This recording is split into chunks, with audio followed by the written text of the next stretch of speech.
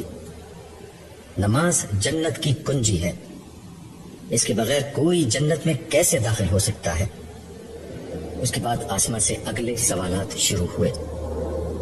زندگی کن کاموں میں گزاری، جوانی کیسے گزاری، مال کہاں سے حاصل کیا، کیسے خرچ کیا، علم کتنا حاصل کیا، اس پر کتنا عمل کیا، زکوٰۃ، انسانوں کی مدد، روزہ، حج، یہ اور ان جیسے دیگر سوالات ایک کے بعد ایک کیے جاتے رہے، مگر ہر سوال اس کی ذلت اور رسوائی میں اضافہ کرتا گیا۔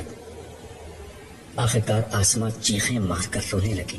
وہ کہنے لگی، پروردگار، میں آج کے دن سے غافل رہی، ساری زندگی جانوروں کی طرح گزاری، عمر بھر دولت، فیشن، دوستیوں، رشتوں اور مزوں میں مشغول رہی، تیری عظمت اور اس دن کی ملاقات کو بھولی رہی۔ میرے رب مجھے معاف کر دے، بس ایک دفعہ مجھے دوبارہ دنیا میں بھیج دے، پھر دیکھ میں ساری زندگی تیری بندگی کروں گی، کبھی نافرمانی نہیں کروں گی، بس مجھے ایک موقع اور دے دے۔ یہ کہہ کر وہ زمین پر گر کر تڑپنے لگی۔ میں تمہیں دوبارہ دنیا میں بھیج دوں تب بھی تم وہی کرو گی، اگر تمہیں ایک موقع اور دے دوں تب بھی تمہارے رویے میں تبدیلی نہیں آئے گی۔ میں نے اپنا پیغام تم تک پہنچا دیا تھا، مگر تمہاری آنکھوں پر پٹی بندھی رہی، تم اندھی بنی رہی، اس لیے آج تم جہنم کے تاریک گڑھے میں پھینکی جاؤ گی۔ تمہارے لیے نہ کوئی معافی ہے اور نہ دوسرا موقع۔ پھر اس کے ساتھ بھی وہی کچھ ہوا جو اس سے پہلے لوگوں کے ساتھ ہو چکا تھا۔ آسما کا انجام دیکھ کر میری حالت خراب ہو گئی۔ میرے لاشعور میں یہ خوف پوری طرح معجزم تھا کہ اگر اسی طرح میرے بیٹے جمشید کے ساتھ ہوا تو یہ منظر میں دیکھ نہ سکوں گا۔ میں نے صالح سے کہا، میں اب یہاں ٹھہرنے کی ہمت نہیں پاتا، مجھے یہاں سے لے چلو۔ صالح میری کیفیت کو سمجھ رہا تھا، وہ بغیر کوئی سوال کیے میرا ہاتھ پکڑے ایک سمت روانہ ہو گیا۔ راستے میں جگہ جگہ انتہائی عبرتناک مناظر تھے۔ ان گنت صدیوں تک میدان حشر کے سخت ترین ماحول کی اذیتیں اٹھا کر لوگ آخری درجے میں بدحال ہو چکے تھے۔ دولت مند، طاقتور، بارسوخ، ذہین، حسین، صاحب اقتدار اور ہر طرح کی صلاحیت کے حاملین اس میدان میں ضبوع حال پھر رہے تھے۔ ان کے پاس دنیا میں سب کچھ تھا، بس ایمان و عمل و صالح کا ذخیرہ نہیں تھا۔ یہ پائے ہوئے لوگ آج سب سے زیادہ محروم تھے، یہ خوشحال لوگ آج سب سے زیادہ دکھی تھے، یہ آسودہ حال لوگ آج سب سے زیادہ بدحال تھے۔ ہزاروں برس سے خوار و خراب یہ لوگ موت کی دعائیں کرتے، رحم کی امید باندھے، کوئی سفارش اور شفاعت ڈھونڈتے ہوئے پریشان حال گھوم رہے تھے۔ کہیں عذاب کے فرشتوں سے مار کھاتے، کہیں بھوک اور پیاس سے نڈھال ہوتے، کبھی دھوپ کی شدت سے بےحال ہوتے۔ یہ لوگ نجات کے لیے کچھ بھی کرنے کو تیار تھے، اپنی اولادوں کو، اپنے بیوی بچوں کو، اپنی ساری دولت کو، ساری انسانیت کو فدیے میں دے کر آج کے دن کی پکڑ سے بچنا چاہتے تھے، مگر یہ ممکن نہ تھا۔ وہ وقت تو گزر گیا جب چند روپے خرچ کر کے کچھ وقت دے کر جنت کی اعلیٰ ترین نعمتوں کا حصول ممکن تھا۔ یہ لوگ ساری زندگی کیریئر، اولاد اور جائیداد پر انویسٹ کرتے رہے۔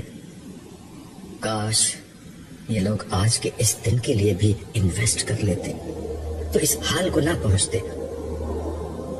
میدان حشر میں بار بار لوگوں کا نام پکارا جاتا، جس کا نام لیا جاتا دو فرشتے تیزی سے اس کی سمت جھپٹتے اور اس کو لے کر پروردگار کے حضور پیش کر دیتے۔ لگتا تھا کہ فرشتے مسلسل اپنے شکار پر نگاہ رکھے ہوئے ہیں اور لاکھوں کروڑوں کے اس مجمع سے بلا تردد اپنے مطلوب شخص کو ڈھونڈ لیتے ہیں۔ میری متلاشی نگاہیں لاشعوری طور پر جمشید کو ڈھونڈ رہی تھیں، مگر وہ مجھے کہیں نظر نہ آیا۔ صالح میری کیفیت کو بھاگ کر بولا، میں جان بوجھ کر تمہیں اس کے پاس نہیں لے جا رہا، اس کی بیوی، بچے، ساس، سسر، سب کے لیے پہلے ہی جہنم کا فیصلہ سنایا جا چکا ہے، اور کچھ نہیں معلوم کہ اس کا کیا انجام ہوگا۔ بہتر یہ ہے کہ تم اس سے نہ ملو، یہاں تک کہ اللہ تعالیٰ خود کوئی فیصلہ کر دیں۔ اس کی بات سن کر ہونا تو یہ چاہیے تھا کہ میری کیفیت بہت اداس اور غمگین ہو جاتی، لیکن نہ جانے میرے دل میں ایک احساس پیدا ہوا۔ میں صالح سے کہنے لگا، میرے رب کا جو فیصلہ ہوگا وہ مجھے قبول ہے۔ میں اپنے بیٹے سے جتنی محبت کرتا ہوں، میرا مالک، میرا انداتا اس سے ہزاروں گنا زیادہ اپنے بندوں سے محبت کرتا ہے، بلکہ ساری مخلوقات اپنی اولاد کو جتنا چاہتی ہے، میرا رب اس سے بڑھ کر اپنے بندوں پر شفقت فرمانے والا ہے۔ جمشید کی معافی کی اگر 1% بھی گنجائش ہے تو یقیناً اسے معاف کر دیا جائے گا، اور اگر وہ کسی صورت معافی کے لائق نہیں تو رب کے ایسے کسی مجرم سے مجھے کوئی ہمدردی نہیں، چاہے وہ میرا اپنا بیٹا ہی کیوں نہ ہو۔ میری بات سن کر صالح مسکرایا اور بولا، تم بھی بہت عجیب ہو، اتنے عجیب ہو کہ بس، ہاں شاید میں عجیب ہوں، مگر ایک کریم رب کا بندہ ہوں۔ اس نے میرے قلب پر سکینت نازل کر دی ہے، اب مجھے کسی کی کوئی پرواہ نہیں۔ ویسے ہم جا کہاں رہے ہیں؟ یہ وہی نا بات، اب تم لوٹے ہو، اب تم دوبارہ ایک باپ سے عبداللہ بنے ہو۔ لیکن میں تمہیں یہ بتا دوں کہ ابھی تک لوگوں کی نجات کا امکان ہے۔ اللہ تعالیٰ میدان حشر کی سختی کو بہت سے لوگوں کے گناہوں کی معافی کا سبب بنا کر ان کے نیک اعمال کی بنا پر انہیں معاف کر رہے ہیں۔ تم نے اتفاق سے سارے مجرموں کا حساب کتاب ہوتے دیکھ لیا، مگر کچھ لوگوں کو ابھی بھی معاف کیا جا رہا ہے، اس لیے کہ خدا کے انصاف میں کوئی سچی نیکی کبھی ضائع نہیں جاتی۔ میں نے صالح کی بات کے جواب میں کہا، بے شک میرا رب بڑا قدردان ہے، مگر ہم کہاں جا رہے ہیں؟ ہم دراصل جہنم کی سمت جا رہے ہیں۔ میں تمہیں اب اہل جہنم سے ملوانا چاہ رہا ہوں۔ تو کیا ہم جہنم میں جائیں گے؟ نہیں، یہ بات نہیں، اس وقت اہل جہنم کو جہنم کے قریب پہنچا دیا گیا ہے۔ یہ جو تم میدان دیکھ رہے ہو، اس میں الٹے ہاتھ کی سمت ایک راستہ بتدریج گہرا ہو کر کھائی کی شکل اختیار کر لیتا ہے۔ جہنم کے 7 دروازے اسی کھائی سے نکلتے ہیں۔ جیسا کہ تم نے قرآن میں پڑھا ہے کہ ان 7 دروازوں میں 7 مختلف قسم کے مجرم داخل کیے جائیں گے۔ صالح مجھے یہ تفصیل بتا ہی رہا تھا کہ میں نے محسوس کیا کہ میدان میں نشیب کی سمت ایک راستہ اتر رہا تھا۔ ہم اس راستے پر نہیں بلکہ اس کے ساتھ ساتھ جو بلند زمین تھی اس پر چلتے رہے۔ تھوڑی دیر میں یہ راستہ تنگ ہو کر کھائی کی شکل میں تبدیل ہو گیا۔ ہم اوپر ہی تھے جہاں سے ہمیں نیچے کا منظر بالکل صاف نظر آ رہا تھا۔ اس راستے پر جگہ جگہ فرشتے تعینات تھے جو مجرموں کو مارتے گھسیٹتے ہوئے لا رہے تھے۔ تھوڑا آگے جا کر اس تنگ راستے یا کھائی پر رش بڑھنے لگا۔ یہاں کھوے سے کھوا چل رہا تھا۔ بد ہیبت اور بد شکل مرد و عورت اس جگہ ٹھسے پڑے تھے۔ یہ وہ ظالم اور فاسق و فاجر لوگ تھے جن کے انجام کا اعلان ہو چکا تھا، اور جہنم میں داخلے سے قبل انہیں جانوروں کی طرح ایک جگہ ٹھوس دیا گیا تھا۔ وقفے وقفے سے جہنم کے شعلے بھڑکتے اور آسمان تک بلند ہوتے چلے جاتے۔ ان کے اثر سے یہاں کا سارا آسمان سرخ ہو رہا تھا، جبکہ ان کے دہکنے کی آواز ان مجرموں کے دلوں کو دہلا رہی تھی۔ کبھی کبھار کوئی چنگاری جو کسی بڑے محل جتنی وسیع ہوتی اس کھائی میں گر جاتی، جس سے زبردست ہلچل مچ جاتی۔ لوگ آگ کے اس گولے سے بچنے کے لیے ایک دوسرے کو کچلتے اور پھلانگتے ہوئے بھاگتے۔ ایسا زیادہ تر اس وقت ہوتا جب کچھ بڑے مجرم اس گروہ کی طرف لائے جاتے تو آگ کا یہ گولا ان کا استقبال کرنے آتا، جس کے نتیجے میں ان لوگوں کی اذیت اور تکلیف میں اور اضافہ ہو جاتا۔ صالح نے ایک سمت اشارہ کر کے مجھ سے کہا، وہاں دیکھو۔ جیسے ہی میں نے اس سمت دیکھا تو مجھے وہاں کی ساری آوازیں صاف سنائی دینے لگی۔ یہ کچھ لیڈر اور ان کے پیروکار تھے جو آپس میں جھگڑ رہے تھے۔ پیروکار اپنے لیڈروں سے کہہ رہے تھے کہ ہم نے تمہارے کہنے پر حق کی مخالفت کی تھی، تم کہتے تھے کہ ہماری بات مانو، تمہیں اگر کوئی عذاب ہوگا تو ہم بچا لیں گے۔ کیا آج ہمارے حصے کا کوئی عذاب تم اٹھا سکتے ہو، یا کم از کم اس سے نکلنے کا کوئی راستہ ہی بتا دو؟ تم تو بڑے ذہین اور ہر مسئلے کا حل نکالنے والے لوگ تھے۔ وہ لیڈر جواب دیتے، اگر ہمیں کوئی راستہ معلوم ہوتا تو پہلے خود نہ بچتے۔ ویسے ہم نے تو تم سے نہیں کہا تھا کہ جو ہم کہیں وہ ضرور مانو۔ ہم نے زبردستی تو نہیں کی تھی، ہمارے راستے پر چلنے میں تمہارے اپنے مفادات تھے۔ اب تو ہم سب کو مل کر اس عذاب کو بھگتنا ہوگا۔ اس پر پیروکار کہتے، اے اللہ، ہمارے ان لیڈروں نے ہم کو گمراہ کیا، ان کو دگنا عذاب دے۔ جواب میں وہ لیڈر جھنجھلا کر کہتے کہ ہمیں بد دعا دے کر تمہاری اپنی حالت کون سی بہتر ہو جانی ہے۔ اس گفتگو پر صالح نے یہ تبصرہ کیا، ان سب کے لیے ہی دگنا عذاب ہوگا، کیونکہ جو پیروکار تھے وہ بعد والوں کے لیڈر بن گئے اور ان کو اسی طرح گمراہ کیا۔ دیکھو ان کے مزید پیروکار آ رہے ہیں۔ میں نے دیکھا تو واقعی اس ہجوم میں دھکم پیل شروع ہو گئی، کیونکہ کچھ اور لوگ ان کی طرف آئے تھے۔ وہ لیڈر بولے، ان بدبختوں کو بھی یہیں آنا تھا، پہلے ہی جگہ اتنی تنگ ہے، یہ بدبودار لوگ اور آ گئے۔ نئے آنے والے اس بدترین استقبال پر آپے سے باہر ہو گئے۔ ایک نیا جھگڑا شروع ہو گیا جو تھوڑی دیر میں مار پیٹ میں تبدیل ہو گیا۔ اہل جہنم ایک دوسرے کو برا بھلا کہتے، گالیاں بکتے، باہم دست و گریباں ہو گئے۔ لاتے گھوسے، دھکم پیل اور چیخ و پکار کے اس حبس زدہ ماحول میں لوگوں کی جو حالت ہو رہی تھی، ظاہر میں صرف دیکھ اور سن کر اس کا اندازہ نہیں کر سکتا تھا، مگر مجھے یقین تھا کہ یہ لوگ اپنی دنیا کی زندگی کو یاد کر کے ضرور رو رہے ہوں گے، جس میں ان کے پاس سارے مواقع تھے، مگر جنت کی نعمت کو چھوڑ کر انہوں نے اپنے لیے جہنم کی اس وحشت کو پسند کر لیا، صرف چند روزہ مزوں، فائدوں، خواہشات اور تعصبات کی خاطر۔ صالح مجھ سے کہنے لگا، ابھی تو یہ لوگ جہنم میں گئے ہی نہیں، وہاں تو اس سے کہیں بڑھ کر عذاب ہوگا۔ ان کے گلے میں غلامی اور ذلت کی علامات کے طور پر طوق پڑا ہوگا، پہننے کے لیے گندھک اور تارکول کے کپڑے ملیں گے جو دور ہی سے آگ کو پکڑ لیں گے۔ یہ آگ ان کے چہرے اور جسم کو جھلسا دے گی، وہ اذیت سے تڑپتے رہیں گے، مگر کوئی ان کی مدد کو نہ آئے گا، نہ ان پر ترس کھائے گا۔ پھر ان کی جھلسی ہوئی جلد کی جگہ نئی جلد پیدا ہوگی، جس سے انہیں شدید خارش ہوگی۔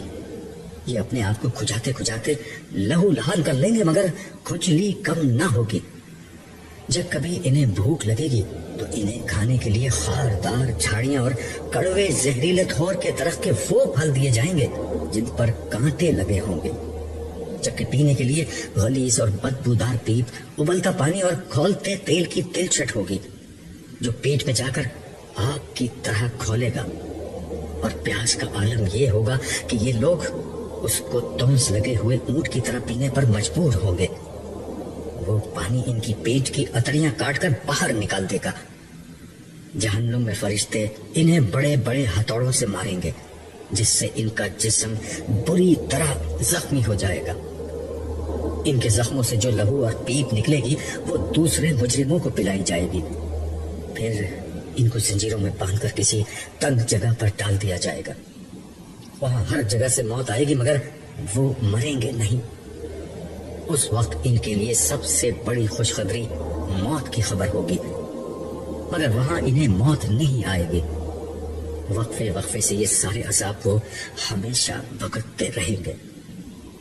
صالح نے مزید کہا، اہل جہنم کو جہنم میں داخل کرنے سے قبل یہاں اوپر لایا جائے گا اور انہیں جہنم کے ارد گرد گھٹنوں کے بل بٹھا دیا جائے گا۔ چنانچہ ان کے لیے سب سے پہلا عذاب یہ ہوگا کہ وہ اپنی آنکھوں سے سارے عذاب دیکھ لیں گے۔ پھر گروہ در گروہ اہل جہنم کو جہنم کی تنگ و تاریک جگہوں پر لے جا کر ٹھونس دیا جائے گا، اور عذاب کا وہ سلسلہ شروع ہوگا جس کی تفصیل میں نے ابھی بیان کی ہے۔ تو کیا سارے اہل جہنم کا یہی انجام ہوگا؟ نہیں، یہ تو بڑے مجرموں کے ساتھ ہوگا۔ دوسروں کے ساتھ ہلکا معاملہ ہوگا، مگر یہ ہلکا معاملہ بھی بہرحال ناقابل برداشت عذاب ہی ہوگا۔ پھر اس نے ایک اور سمت اشارہ کیا تو میں نے دیکھا کہ وہاں بعض انتہائی بد ہیبت اور مکروہ شکل کے لوگ موجود ہیں۔ صالح ایک ایک کر کے مجھے بتانے لگا کہ ان میں سے کون شخص کس رسول کا کافر اور مخالف تھا۔ میں نے خاص طور پر نمرود اور فرعون کو دیکھا کیونکہ ان کا ذکر بہت سنا تھا۔ انہی کے ساتھ ابو جہل، ابو لہب اور قریش کے دیگر سردار موجود تھے۔ ان سب کی حالت ناقابل بیان حد تک بری ہو چکی تھی۔ وقت کے یہ سردار اس وقت بدترین غلاموں سے بھی بری حالت میں تھے۔ ان کا جرم یہ تھا کہ سچائی آخری درجے میں ان کے سامنے آ چکی تھی، مگر انہوں نے اسے قبول نہیں کیا۔ خدا کے مقابلے میں سرکشی کی اور مخلوق کے خدا پر ظلم و ستم کا راستہ اختیار کیا۔ اس وقت صالح نے مجھے ایک بہت ہی عجیب مشاہدہ کرایا۔ اس کی توجہ دلانے پر میں نے دیکھا کہ ان سب کے وسط میں ایک بہت بڑا دیو ہیکل شخص کھڑا تھا۔ اس کے جسم سے آگ کے شعلے نکل رہے تھے اور پورا جسم زنجیروں سے جکڑا ہوا تھا۔ وہ ان سب سے مخاطب ہو کر کہہ رہا تھا کہ دیکھو، اللہ نے تم سے جو وعدہ کیا تھا وہ سچا تھا، اور جو وعدے میں نے کیے تھے وہ سب جھوٹے تھے۔ آج مجھے برا بھلا نہ کہو، میں تمہارے سارے اعمال سے بری ہوں، میری کوئی غلطی نہیں ہے، میرا تم پر کوئی اختیار نہ تھا، تم نے جو کیا اپنی مرضی سے کیا۔ اگر تم نے میری بات مانی تو اس میں میرا کیا قصور؟ تم لوگ مجھے مت کوسو بلکہ خود کو ملامت کرو۔ آج نہ میں تمہارے لیے کچھ کر سکتا ہوں اور نہ تم میرے لیے کچھ کر سکتے ہو۔ مجھے اس گفتگو سے اندازہ ہو گیا کہ یہ موصوف کون ہے۔ میں نے اپنے اندازے کی تصدیق کے لیے صالح کو دیکھا تو وہ بولا، تم ٹھیک سمجھے، یہ ابلیس ہے، اللہ کا سب سے بڑا نافرمان۔ آج سب سے بڑھ کر عذاب بھی اسی کو ہوگا، مگر باقی لوگوں کو بھی ان کے کیے کی سزا ملے گی۔ میں اوپر کھڑا یہ سارا منظر دیکھ رہا تھا اور دل ہی دل میں اپنے عظیم رب کی شکر گزاری کر رہا تھا جس نے مجھے شیطان کے شر اور دھوکے سے بچا لیا، وگرنہ زندگی میں بارہا اس ملعون نے مجھے گمراہ کرنے کی کوشش کی تھی، مگر اللہ تعالیٰ نے مجھے اپنی عافیت میں رکھا۔ میرا ہمیشہ یہ معمول رہا کہ میں شیطان کے شر سے اللہ کی پناہ مانگتا تھا، سو میرے اللہ نے میری لاج رکھی، مگر جنہوں نے اپنی نفسانی خواہش کی پیروی کی اور شیطان کو اپنا دوست بنایا وہ بدترین انجام سے دوچار ہو گئے۔ اسی اسنا میں صالح میری طرف مڑا اور بولا، عبداللہ چلو تمہیں بلایا جا رہا ہے۔ میں نے پوچھا کیوں؟ وہ بولا، جمشید کو حساب کتاب کے لیے پیش کیا جانے والا ہے، تمہیں گواہی کے لیے بلایا جا رہا ہے۔ میری گواہی؟ ہاں، تمہاری گواہی۔ میری گواہی اس کے حق میں ہوگی یا اس کے خلاف؟ دیکھو، اگر اللہ نے اسے معاف کرنے کا فیصلہ کر لیا ہے تو پھر وہ تم سے کوئی ایسی بات پوچھیں گے جس کا جواب اس کے حق میں جائے گا، اور اگر اس کے گناہوں کی بنا پر اسے پکڑنے کا فیصلہ کیا ہے تو وہ تم سے کوئی ایسی بات پوچھیں گے جو اس کے خلاف جائے گی، یا ہو سکتا ہے وہ کوئی اور معاملہ کریں۔ حتمی بات صرف وہی جانتے ہیں۔ میری حالت جو ٹھہری ہوئی تھی ایک دفعہ پھر بگڑ گئی اور میں لرزتے دل اور کانپتے قدموں کے ساتھ صالح کے ہمراہ روانہ ہو گیا۔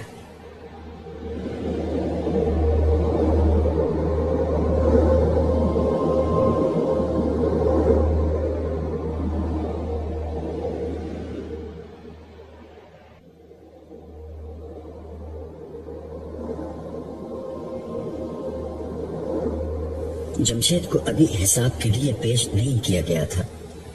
دو فرشتے اس کو عرش کے قریب لے کر کھڑے ہوئے تھے اور وہ اپنی باری کا انتظار کر رہا تھا۔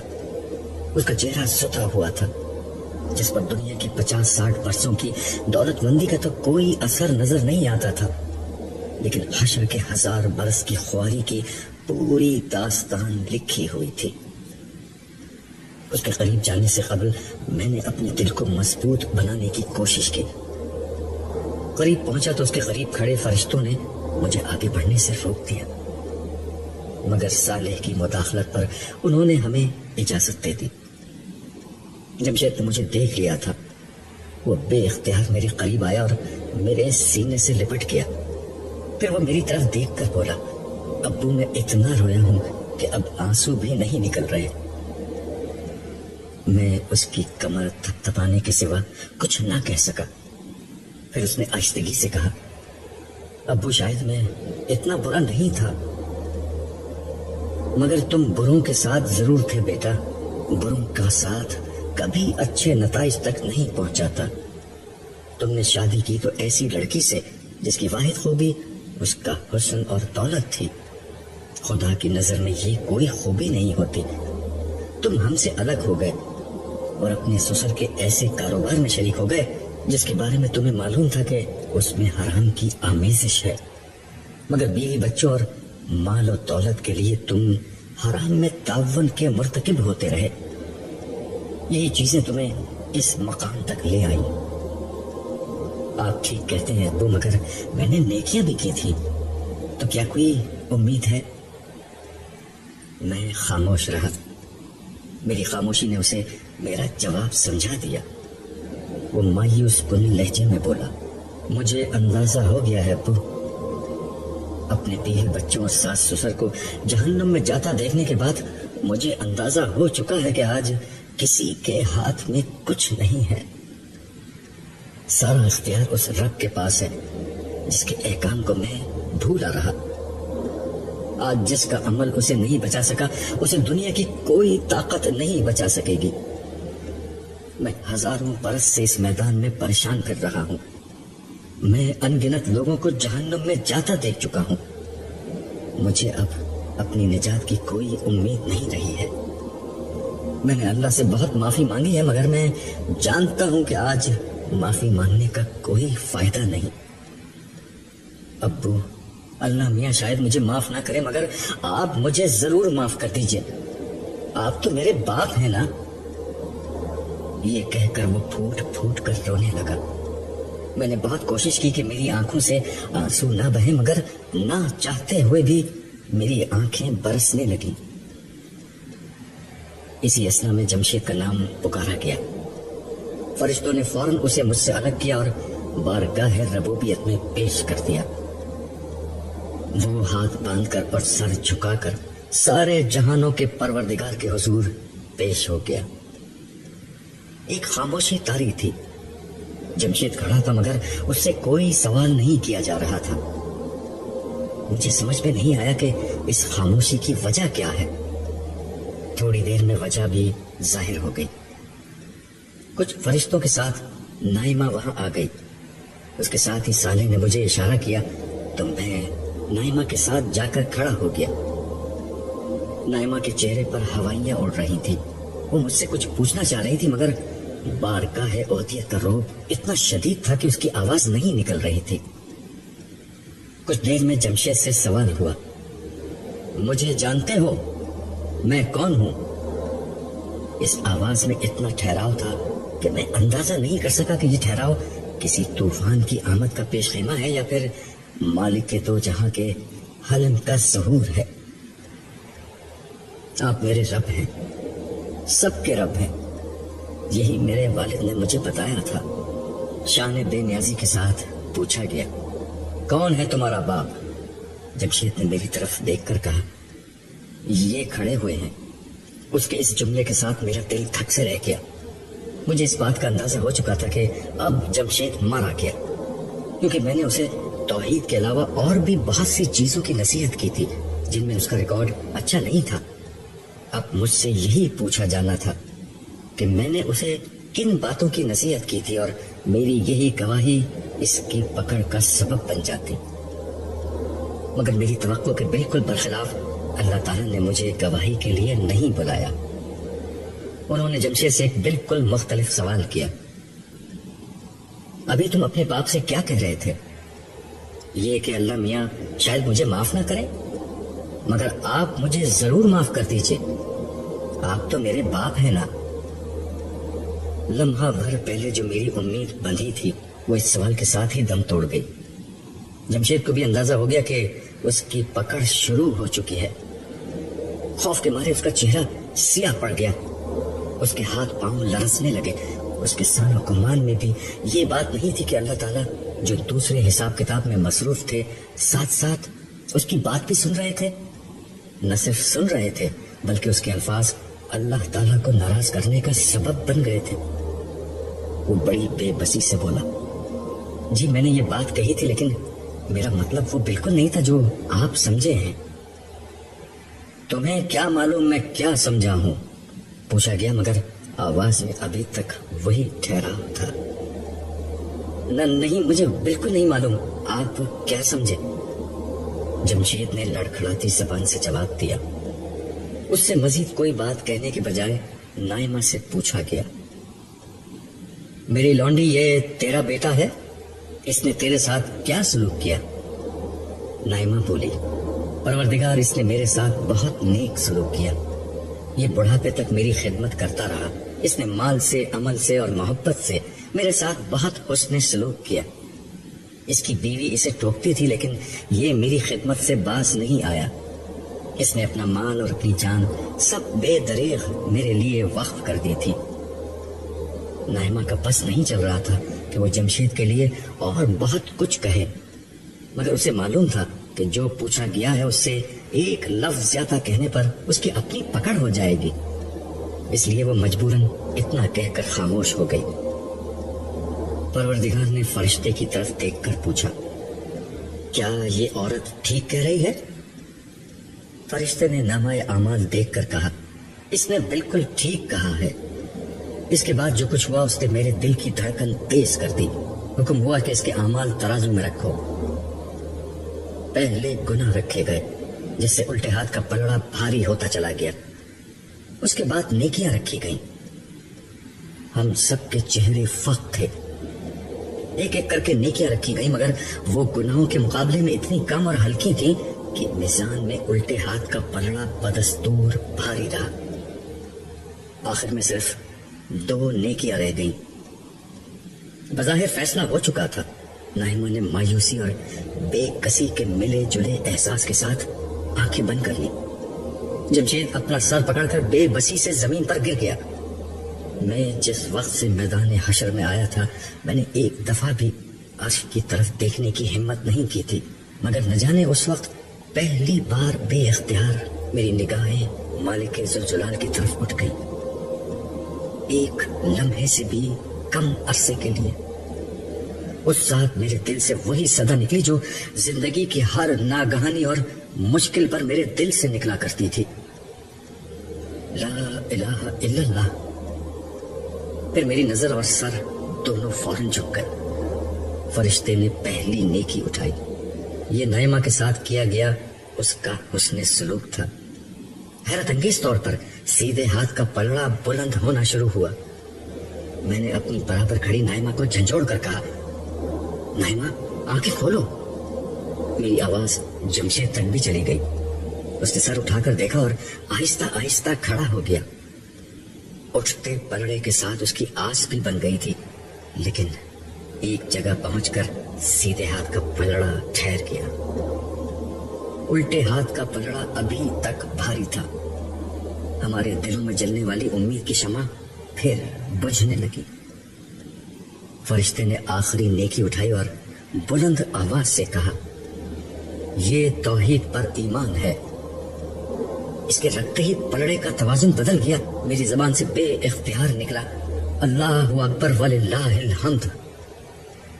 اس کے ساتھ ہی مدھم لہجے میں آواز آئی، جمشید، تمہارے باپ نے تمہیں میرے بارے میں یہ بھی بتایا تھا کہ میں ماں باپ سے 70,000 گنا زیادہ اپنے بندوں سے محبت کرتا ہوں۔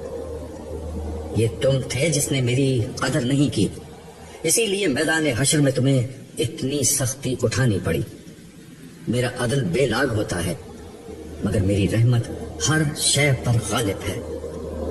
فرشتے نے نجات کا فیصلہ تحریر کر کے نامہ اعمال اس کے داہنے ہاتھ میں دے دیا۔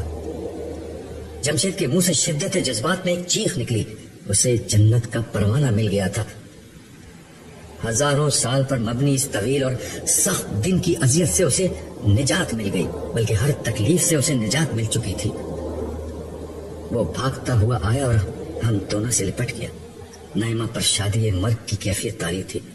جمشید کی آنکھوں سے آنسو رواں تھے، اور میں اپنے وجود کے ہر راشے کے ساتھ اس رب کریم کی حمد کر رہا تھا جس کی رحمت کاملہ نے